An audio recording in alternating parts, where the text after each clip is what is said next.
तर पाकिस्तानला आणखीन एक मोठा धक्का बसलाय, कारण युरोपियन एअरलाइन्सनंही पाकिस्तानी हवाई मार्गाचा वापर टाळलेला आहे। भारतात येताना किंवा भारतातून युरोपला परत जाताना या एअरलाइन्स पाकिस्तानी हवाई क्षेत्रातून उड्डाण करणार नाही।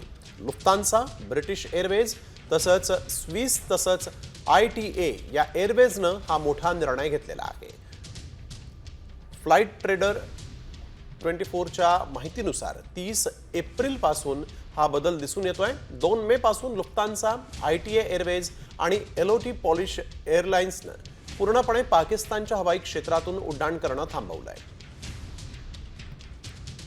म्युनिच दिल्ली तसंच फ्रँकफर्ट आणि Mumbai, Frankfurt Hyderabad, Bangkok Munich Rome Delhi या फ्लाइट्सवर याचा परिणाम होणार आहे।